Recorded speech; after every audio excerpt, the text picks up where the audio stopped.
Baik, Assalamualaikum warahmatullahi wabarakatuh. Saya Faizana Demeja sebagai pewawancara 1 dari kelompok C4 untuk tugas akhir kemuhammadiyahan dengan tema perempuan di ranah publik.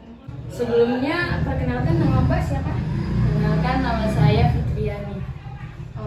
Sebelumnya Mbak ini, Mbak tahu nggak sih apa itu pelecehan seksual? Iya, saya tahu. Pernah nggak kalau di tempat kerja Mbak itu ada nggak sih pelecehan seksual yang pernah terjadi? Untuk di tempat TK saya itu di puskesmas, rata-rata yang saya temui itu orang yang berobat bersama keluarganya itu salah satu keluarganya memberikan seperti tatapan yang tidak enak, ataupun mereka ada juga yang memberikan pelecehan verbal seperti contohnya menggoda. Seperti kayak menggoda dari verbal gitu ya Mbak? Iya. Apakah Anda pernah dilecehkan di tempat PKL Anda? Iya, saya pernah. Pelecehan apa yang pernah menimpa Mbaknya? Waktu itu saya sedang bekerja, terus pas saya lagi bekerja itu salah satu pasien dia mendatangi saya seperti berusaha untuk menyentuh saya, terus saya secara intens menunjukkan penolakan dan berkata kepada masnya, "Mas, jangan seperti ini, kalau mau butuh sesuatu bilang aja ke saya, jangan gini caranya." Bagaimana reaksi orang-orang ketika Anda dilecehkan itu?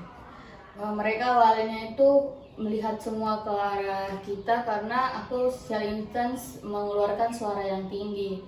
Terus mereka tuh tanggapannya biasa aja karena mungkin mereka juga dia tuh karena kaget gitu, karena tiba-tiba. Oke, baik. Baik, apakah Anda sebelumnya pernah nggak ngelihat orang lain dilecehkan di depan Anda? Kalau yang itu Mbak, saya belum pernah lihat. Oh, baik. Kalau kan Anda pernah dilecehkan oleh seseorang, nah ada nggak sih tindakan Anda itu untuk melapor ke pihak yang berwajib itu? Tentu saja saya harus melaporkan hal tersebut pada pihak terkait, yaitu tempat PKL saya puskesmas, untuk menanggulangi pelecehan tersebut, orang yang melecehkan saya tersebut. Bagaimana saran Anda untuk wanita lain di luar sana agar tidak menjadi korban pelecehan? Tentunya yang pertama, kita sebagai wanita itu harus pintar-pintar menjaga diri kita sendiri ya. Terus kalau bukan yang menjaga diri kita sendiri tuh siapa lagi, apalagi untuk mbak-mbak ini yang merantau jauh-jauh dari kota, kan pasti di kota orang lain kan harus waspada banget. Terus bukan hanya wanita muda saja yang mungkin jadi sasaran pelecehan, bahkan bisa juga nenek-nenek tua ataupun anak kecil juga bisa menjadi sasaran pelecehan. Jadi mohon banget untuk orang tua yang punya anak itu, anaknya benar-benar harus dirangkul terus, harus diwaspadai lingkungannya dan sekitarnya seperti apa, mungkin seperti itu. Oke. Baik Mbak, terima kasih. Kami sudahi untuk wawancara pada siang hari ini. Terima kasih Mbak sebagai narasumber untuk telah membantu kami. Baik, saya akhiri, wabillahi taufiq wal hidayah. Wassalamualaikum warahmatullahi wabarakatuh.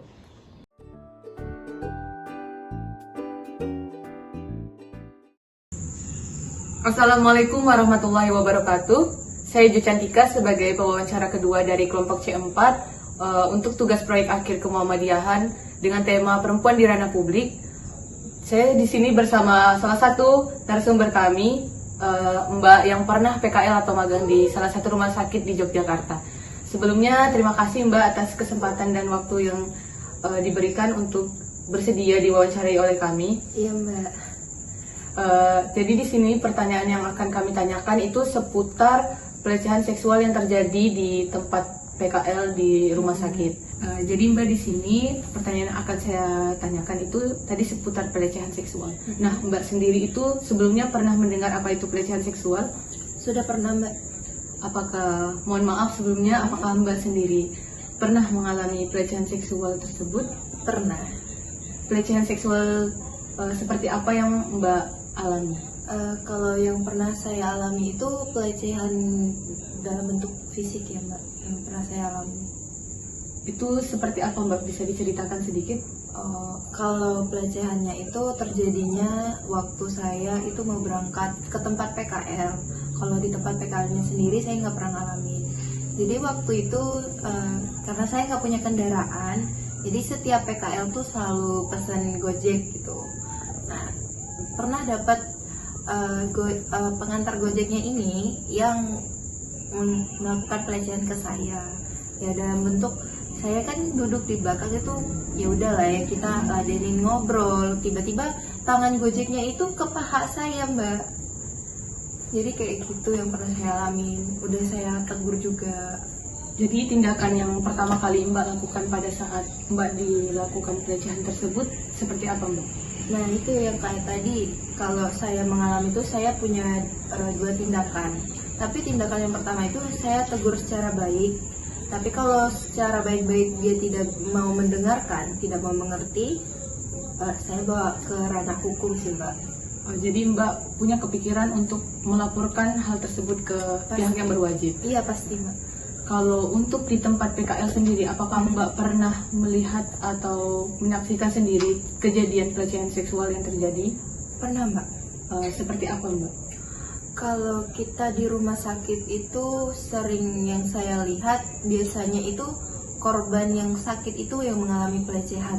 Karena apa? Ya karena mereka dalam kondisi tidak sadar dan ada beberapa oknum yang niatnya membantu tapi mengambil kesempatan. Jadi bagaimana tindakan Mbak pada saat melihat kejadian tersebut? Biasanya kalau diri saya pribadi, saya itu supaya menjaga kondisi biar tetap kondusif, aman, kita menangani pasiennya lebih cepat gitu, diutamakan karena memang situasinya kan gawat juga kan pasiennya.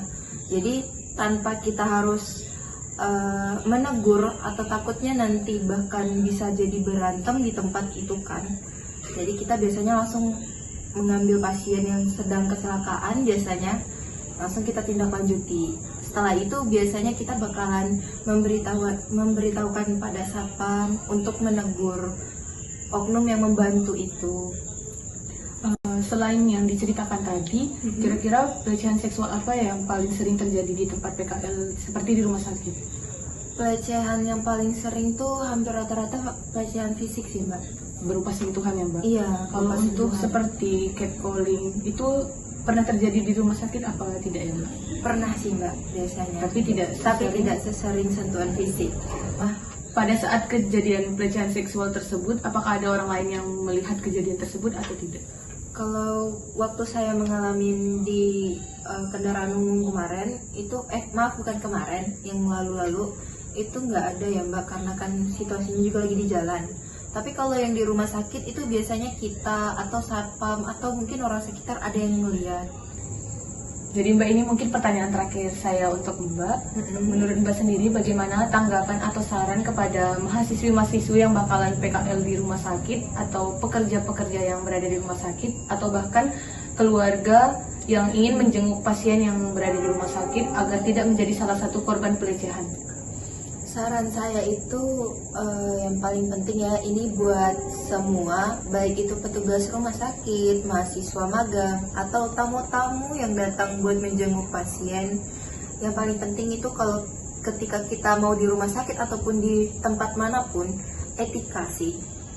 Apalagi etika dalam berbicara, berpakaian, karena yang paling sering bikin orang itu melakukan tindakan bermoral yang dimaksud pelecehan seksual tadi itu karena biasanya hampir rata-rata karena ini pakaian mereka yang sering terbuka. Jadi kalau misalnya datang atau menjenguk ini kan baik itu staf rumah sakit yang sedang bekerja, bahkan tamu-tamu itu cukup menjaga cara berpakaian. Karena itu kuncinya sih Mbak. Hampir keseringan orang, kadang kan ada orang-orang yang nggak bisa mengontrol nafsunya sampai melakukan perbuatan yang tidak bermoral tersebut. Jadi sebagai tindakan perlindungan diri kita sendiri, semoga teman-teman semua bahkan petugas ataupun tamu yang datang bisa menjaga diri dengan cara berpakaian yang rapi, sopan, tertutup, supaya menghindari pelecehan seksual tersebut. Terima kasih Mbak atas saran yang sudah diberikan untuk kami. Terima kasih juga atas kesempatan dan waktu yang diluangkan untuk mau diwawancari oleh kami. Ya, sama-sama Mbak.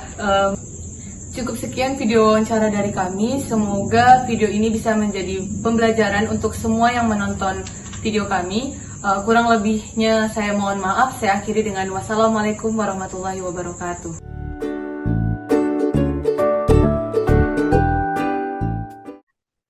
Assalamualaikum warahmatullahi wabarakatuh. Baik, pada kesempatan ini kami dari kelompok C4 dengan tugas proyek akhir kemuhammadiyahan dengan tema perempuan di ranah publik. Pada kesempatan ini kami sudah bersama salah satu narasumber kami yang bekerja sebagai tenaga kesehatan di rumah sakit. Sebelumnya, terima kasih Mbak atas waktu dan kesempatannya karena sudah bersedia diwawancarai oleh kami. Jadi, pertanyaan yang akan kami tanyakan itu seputar pelecehan seksual. Sebelumnya, apa Mbak sendiri sudah pernah mendengar apa itu pelecehan seksual? Iya, pernah. Pelecehan seksual itu merupakan tindakan yang nggak senonoh gitu terhadap perempuan. Maaf untuk pertanyaan yang ini, apa Mbak sendiri pernah mengalami pelecehan seksual di tempat Mbak bekerja? Iya pernah. Jadi waktu itu saya pernah di catcalling oleh salah satu tenaga kesehatan juga di lingkungan kerja saya. Apa respon yang pertama kali Mbak lakukan pada saat kejadian itu? Pada saat itu saya tetap tenang sih ya responnya. Jadi saya nggak memberikan perhatian khusus pada pelaku karena saya pikir tindakan mereka tindakan mereka ke saya itu tujuannya untuk membuat saya terganggu dan tidak nyaman gitu. Jadi kalau misalnya saya memberikan respon berlebihan, merekanya senang gitu. Jadi saya tetap tenang aja, nggak memberikan respon apapun gitu. Oh, baik, baik. Berarti pada saat kejadian itu, apa ada orang lain yang melihat hal tersebut atau hanya Mbak sendiri? Ada teman di sebelah saya juga melihat. Respon mereka terhadap tindakan pelaku itu seperti apa, Mbak? Sama ya mereka nggak memberikan tindakan apa-apa, cuma hanya melihat saja, Oh, baik. nggak memberikan komentar apapun juga. Kalau untuk Mbak sendiri, apa Mbak pernah melihat kejadian pelecehan seksual yang terjadi di tempat Mbak bekerja selain pada tenaga kesehatan atau pada keluarga-keluarga yang berkunjung itu, apakah Mbak pernah melihatnya? Iya pernah.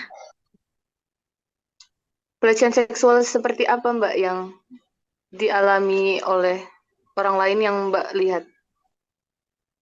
Waktu itu teman kerja saya pernah sama kasusnya di catcalling juga. Jadi tapi pada saat itu dia di catcalling sama pasien gitu. Pasien atau keluarga pasien gitu saya lupa. Jadi ya sama gitu. Di catcalling juga. Respon yang Digodain. pertama kali, Ya boleh Mbak. ya. Jadi respon yang pertama kali Mbak lakukan pada saat melihat teman Mbak dilakukan pelecehan seksual itu sama, hanya mendiamkan atau ada tindakan lain? Enggak, kalau pada saat itu pertama saya diam terlebih dahulu, kemudian saya berusaha untuk mengajak teman saya untuk pergi dari tempat tersebut gitu. Jadi nggak Oke, stay di sana gitu. ya. Eh, Menurut Mbak, saran atau tanggapan apa yang Mbak akan berikan pada pekerja kesehatan di rumah sakit ataupun di puskesmas atau para mahasiswa yang bakalan PKL di layanan kesehatan agar terhindar dari menjadi salah satu korban pelecehan? Menurut saya yang pertama tuh jangan takut terlebih dahulu ya, karena kalau misalnya kita kelihatan takut, dianya tambah tambah senang gitu. Jadi menurut saya jangan takut, terus nggak apa-apa, harus bisa jaga diri sendiri, nggak apa-apa sendirian gitu. Kalau misalnya takut bisa ajak temennya gitu. Nanti kalau misalnya PKL atau PKD, kemudian jangan mau ditindas sih, itu aja. Baik, terima kasih Mbak atas jawabannya dan tanggapan serta saran yang diberikan. Semoga kita semua terhindar dari hal yang keji seperti itu. Cukup sekian video wawancara kami pada kesempatan ini. Kurang lebihnya saya mohon maaf. Saya akhiri dengan wassalamualaikum warahmatullahi wabarakatuh. Terima kasih Mbak. Sama-sama Mbak, terima kasih kembali.